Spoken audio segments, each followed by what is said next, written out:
Hello friends, welcome to an easy way. और पिछली class में हमने किया था प्रेजेंट कंटिन्यूअस और इस क्लास में स्टार्ट करते हैं प्रेजेंट परफेक्ट। तो आइए देखते हैं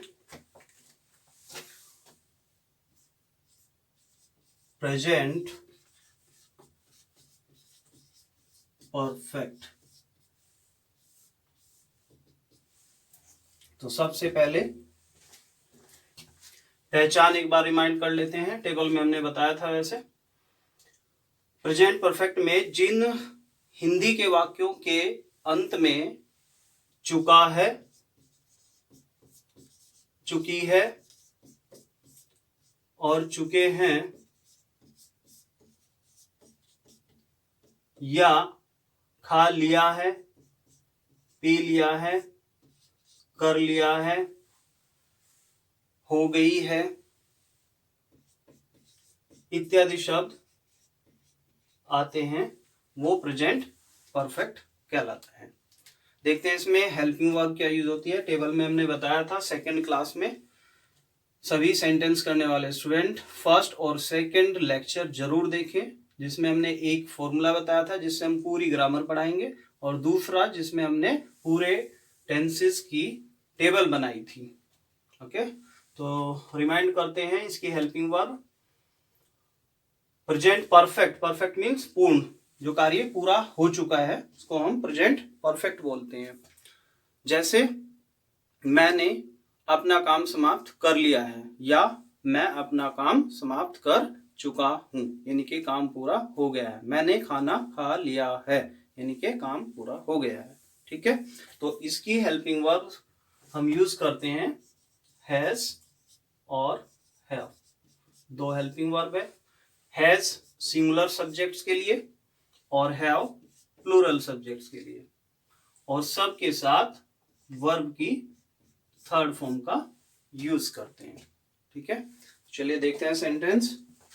जैसे मैंने अपना काम समाप्त कर लिया है, मैंने अपना काम समाप्त कर लिया है।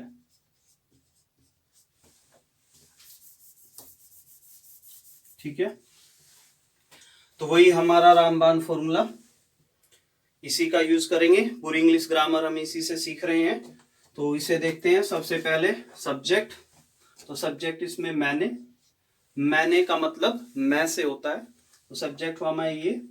और इसके बाद हेल्पिंग वर्ब, ये मैंने आई को इंडिकेट करता है और आई हमारा प्लूरल के साथ काउंट होता है, तो हेल्पिंग वर्ब लगेगी इसकी हैव। मेन वर्ब की बात करते हैं, तो मेन वर्ब इसमें अपना काम समाप्त कर लिया, यानी कि समाप्त करना, ये हमारी मेन वर्ब हुई। उसके बाद ऑब्जेक्ट समाप्त कर लिया, क्या समाप्त कर लिया? अपना काम, ये हमारा ऑब्जेक्ट हुआ। ठीक है, अब इनको सजा देते हैं इसी के अकॉर्डिंग। सबसे पहले सब्जेक्ट यानी कि आई, उसके बाद हेल्पिंग वर्ब आई के साथ में हैव, समाप्त करना फिनिश्ड, थर्ड फॉर्म लगेगी, तो फिनिश बोलते हैं समाप्त करने को, और थर्ड फॉर्म हुई फिनिश्ड। तो subject, helping verb, main verb. उसके बाद में क्या समाप्त कर लिया? अपना काम। आई के साथ अपने की इंग्लिश माई लगती है। ठीक है, तो I have finished my work. Okay, तो ये हमारा ऑब्जेक्ट हुआ। और कुछ नहीं है सेंटेंस में।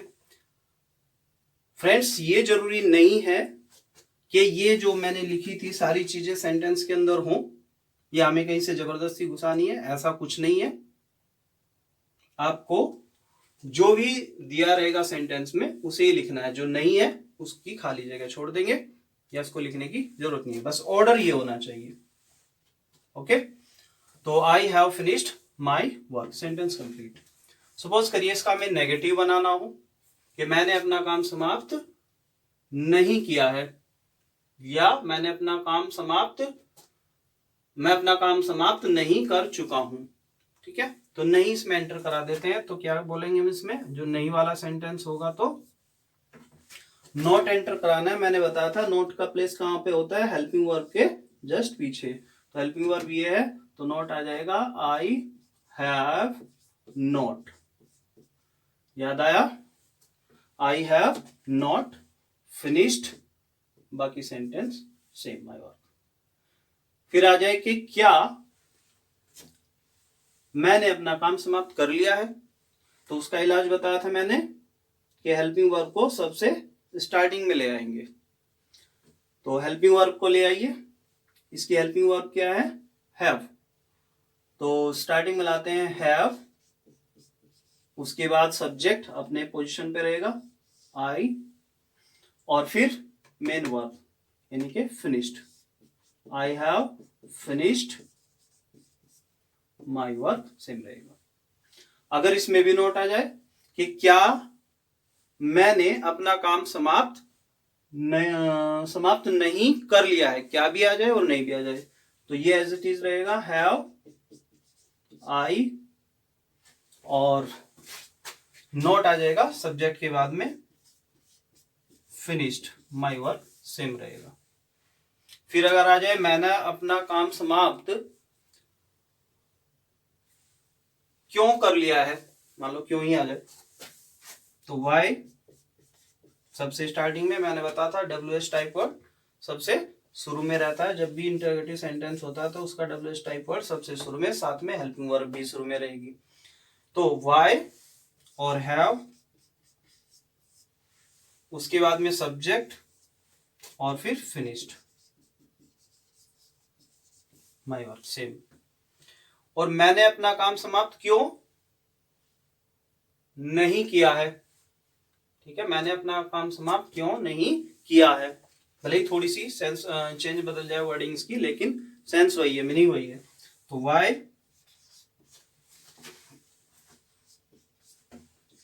हैव आई नॉट फिनिश्ड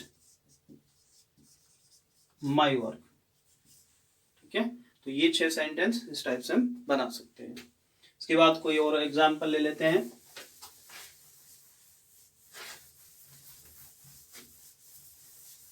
जैसे रात हो रही है, तो जैसे चांद निकल आया है, चांद निकल आया है। क्या बनाएंगे, सब्जेक्ट इसमें क्या होगा, चांद। ठीक है, कौन निकल आया है, चांद। मैंने बताया था सब्जेक्ट कौन होता है, जिसके बारे में कोई बात कही जाती है। तो चांद के बारे में बात कही जा रही है कि चांद निकल आया है, तो चांद सब्जेक्ट हुआ, और निकल आना ये ही पूरा हमारा मेन वर्ब है। इसमें ऑब्जेक्ट है नहीं, कोई बात नहीं है, तो जो है वही लिखेंगे। तो सब्जेक्ट सबसे पहले द मून,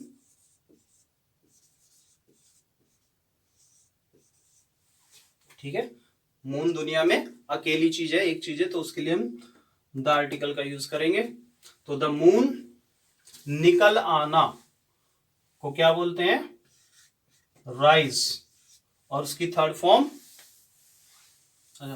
हेल्पिंग वर्ब की तरह की जगह हेल्पिंग वर्ब, मून सिंगुलर है, एक वचन है, अकेला है, तो उसके लिए हैज का यूज होगा। तो सबसे पहले इसका ऑर्डर फॉलो करना जरूरी है, अगर नहीं करोगे तो गलत हो सकता है। तो सबसे पहले सब्जेक्ट, फिर हेल्पिंग वर्ब, और हेल्पिंग वर्ब इसकी है हैज। तो मून हैज राइजन, राइज की थर्ड फॉर्म होती है राइजन। ठीक है भाई, ये फॉर्म्स भी आपको याद करनी है, किसी बुक की हेल्प से आप फॉर्म्स को रिवाइज कर सकते हैं। एक बार हमने उनसे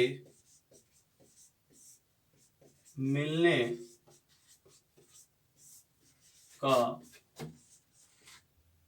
वादा किया है। ठीक है, हमने सब्जेक्ट, तो इसके लिए क्या लगाएंगे, वी। सबसे पहले सब्जेक्ट, और वी क्या है हमारा, प्लूरल है, प्लूरल की हेल्पिंग वर्ब हैव। तो we have subject helping verb, और उसके बाद मेन वर्ब। मेन वर्ब का नंबर है, तो इसमें वादा करना, तो मेन वर्ब क्या हुई हमारी, वादा करना। सब्जेक्ट, मेन वर्ब, और मिलने इन्फिनेटिव वर्ब है जिसमें नाने नहीं आता है, और किन से मिलने, उनसे, ये इसका ऑब्जेक्ट है। तो सबसे पहले सब्जेक्ट, फिर हेल्पिंग वर्ब, उसके बाद मेन वर्ब का नंबर है, मिलने का वादा किया है, यानी कि वादा, वादा को बोलते हैं प्रोमिस, तो आ जाएगा प्रोमिस, और थर्ड फॉर्म लगाएंगे तो प्रोमिस्ड मेन वर्ब। तो वही ऑर्डर, सब्जेक्ट, हेल्पिंग वर्ब, उसके बाद मेन वर्ब, फिर ऑब्जेक्ट। अगर प्रोमिस का ऑब्जेक्ट है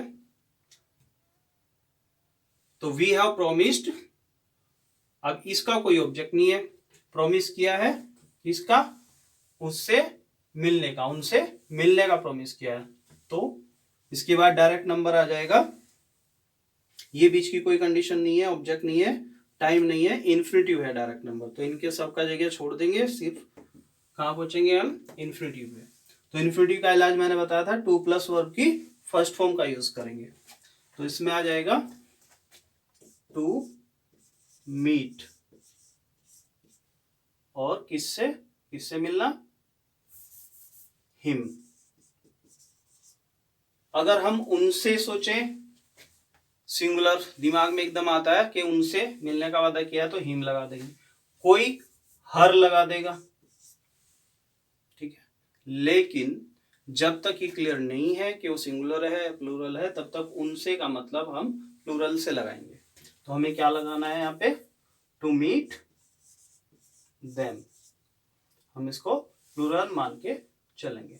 तो इन्फिनिटिव वर्ब है, और ये इसका ऑब्जेक्ट आएगा। तो बीच का ये ऑब्जेक्ट और ये कंडीशन और ये टाइम वाला पोर्शन इसमें नहीं है। अगर इसमें आ जाता हमने आज उनसे मिलने का वादा किया, या हमने उनसे मिलने का आज मिलने का वादा किया है, तो हम क्या लगाते, इसमें टाइम और लगा देते, इससे पहले टाइम आ जाता, we have promised to meet them, हमने प्रॉमिस किया उनसे मिलने का।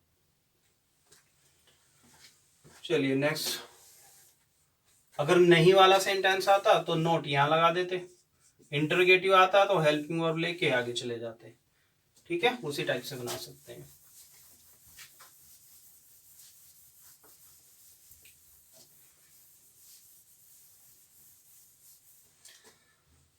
कोई सेंटेंस ले लेते हैं,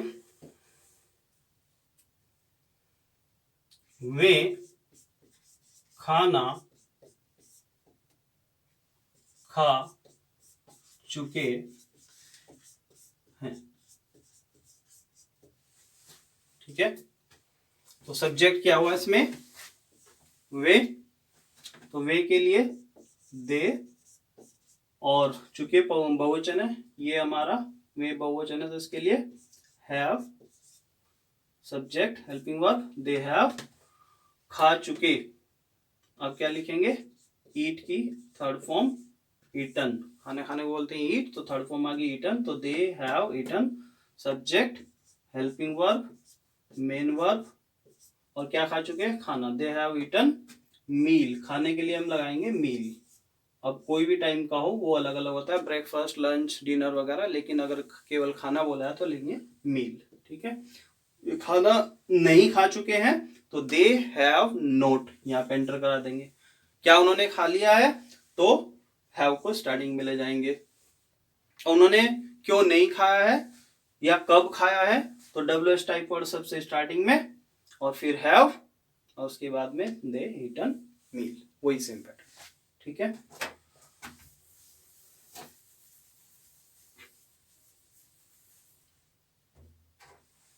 चलो बात करते हैं इंग्लिश स्पीकिंग की। तो इस टेंस की, इंग्लिश स्पीकिंग की अगर बात करें, हमें इस टेंस के सेंटेंस किस तरह से बोलने चाहिए। जैसे कि अभी बताया मैंने कि ये परफेक्ट काम को शो करता है, किसी काम का परफेक्ट पूरा कंप्लीट हो जाना या नहीं हो जाना हम इसमें कंफर्म करते हैं या बताते हैं। जैसे कि मैंने खाना खा लिया है, अभी सेंटेंस को लेते हैं, तो ये क्या शो करता है कि मैंने खाना कंप्लीट कर लिया, खाने का काम कंप्लीट कर लिया। तो किसी से हम पूछते हैं, जैसे घर जाते हैं किसी शाम के, भाई आपने क्या खाना खा लिया, या फोन करते हैं, फोन करके पूछते हैं कि आपने खाना खा लिया है, डिनर कर लिया है। तो कैसे पूछेंगे? जब हम किसी से क्वेश्चन करते हैं तो सामने वाला हमारे लिए कौन होता है? यू। तो हम उसको यू इंडिकेट करेंगे और क्वेश्चन पूछेंगे क्या से, क्या आपने खाना खा लिया है। तो क्या के लिए अभी बताया था मैंने कि हैव शुरू में लगाते हैं, तो हैव से क्वेश्चन पूछेंगे। कैसे? Have you eaten the meal. और शाम को पूछें तो डिनर बोल सकते हैं, have you eaten the dinner. अब ईटन थोड़ा अजीब सा लगता है तो स्पीकिंग में टेक लगा देते हैं। टेक का मतलब लेना, वही कि आपने खाना ले लिया है। तो कैसे पूछेंगे? Have you taken dinner. तो हैव यू टेकन डिनर। अच्छा, फ्लुएंसी में अगर हम इसको बोलना है तो हम थोड़ी सी टंग प्रैक्टिस करनी पड़ती है। जैसे have you taken dinner, have you taken dinner, थोड़ा तेज से बोलेंगे, have you taken dinner, have you taken dinner. अच्छा, थोड़े से ट्विंग, अपनी जो टंग है उसको थोड़ा ट्विस्ट करना होता है, थोड़े लिप्स अपनी और थोड़े ये जो हमारे टंग है दोनों को ट्विस्टिंग करके कुछ वर्ड्स बोले हैं तो थोड़ी फ्लुएंसी बढ़ जाती है, स्टाइल आ जाता है। सॉरी। तो have you taken dinner, answer देना है आपको कि हाँ हमने खा लिया है। तो क्या बोलेंगे? यस। सबसे पहले यस लगाएंगे। जब भी आंसर यस में देना हो हमें तो पहले ही बोल दो यस वी हैव टेकन। ठीक है, हमने खा लिया है। अगर अकेले हैं तो यस आई हैव। अगर मैं अकेला अपने आप का आंसर दे रहा हूं कि केवल मेरी बात हो रही है तो आई हैव टेकन डिनर। और सबकी बात की, क्या हम सब ने खा लिया है? तो yes we have taken dinner. और नहीं खाया तो कैसे बोलेंगे? कि नो वी हैव नॉट। बिल्कुल वही स्ट्रक्चर रखेंगे, we have not taken dinner. तो we have not taken dinner, तो we have not taken dinner. ठीक है, थोड़ा तेज बोलने के लिए, हमें फ्लुएंसी लाने के लिए वर्ड्स को या तो स्टार्टिंग वाला शॉर्ट करना है, वर्ड के स्टार्टिंग के लेटर शॉर्ट करने हैं, या पीछे के वर्ड शॉर्ट करने हैं। जैसे वी हैव टेकन डिनर, तो we have taken dinner, dinner, dinner भी पूरा नहीं बोलते, dinner, we have taken dinner. Right, इस तरह से फ्लुएंसी आती है।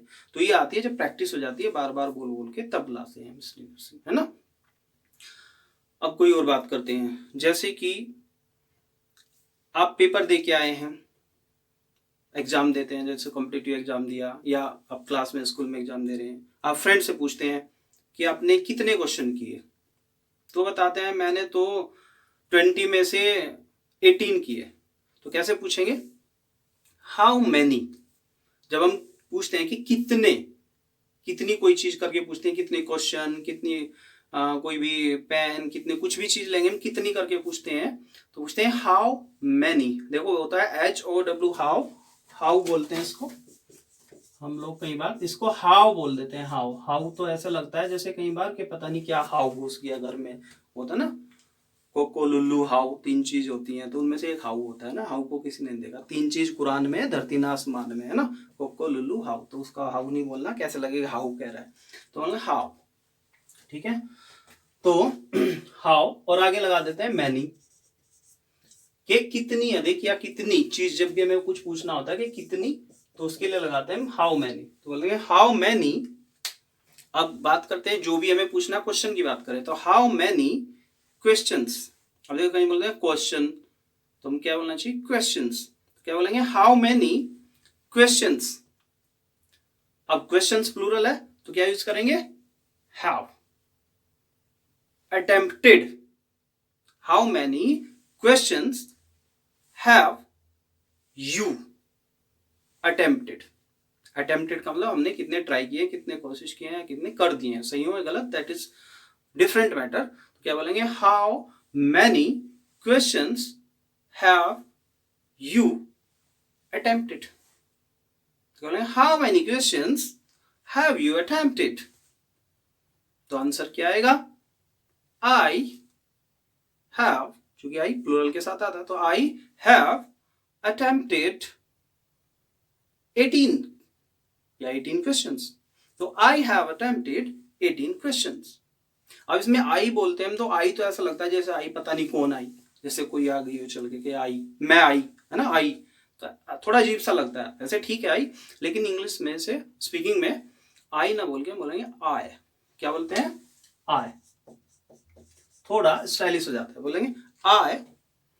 और फिर हैव है, तो हैव का ऐसे नहीं हैव पूरा ऐसे बोल दिया, जैसे बोलेंगे हैव, मतलब बड़ा शॉर्ट में हैव, कैसे, आई को बोलेंगे आई हैव, बोलेंगे आई हैव। अब हैव भी ना बोल के सीधा सीधा आई के पीछे वह लगा दो, आई हैव का हैव ना सुन के वह सिर्फ ना दे, जैसे आई हैव, कैसे बोलेंगे, आई हैव को आई हैव, कैसे बोलेंगे, आई हैव, बोलेंगे आई हैव अटेम्प्टेड। अब अटेम्प्टेड पूरा ऐसे नहीं बोलेंगे, बोलेंगे attempted, I have attempted 18 questions. तो आई अटेम्प्टेड 18 क्वेश्चंस, राइट। तो इस टाइप से छोटे छोटे क्वेश्चन, क्या आपने ये काम ही नहीं, मतलब क्या आपने कर लिया, हैव यू डन, मतलब बच्चे हैं घर में पढ़ रहे हैं, आप पेरेंट्स हैं, तो बच्चे सोचे अरे आपने काम कर लिया, तो have you done, yes mama I have done, वो ऐसे बोलेगा आपका बच्चा, सिखाओ, उन्हें भी सिखा सकते हैं, ठीक है। तो इस टाइप से हम छोटे छोटे सेंटेंसेस डेली प्रैक्टिस करेंगे, ठीक है। यू आल्सो डू प्रैक्टिस, कुछ क्वेश्चंस आप बनाइए अपनी तरफ से लिख के, और कुछ को आप बोलिए, डिस्कस करिए अपने घर में, फैमिली मेंबर में, फ्रेंड में डिस्कस कीजिए। कुछ पूछना हो तो कमेंट करके पूछिएगा, ठीक है। आज के लिए इतना ही, थैंक यू।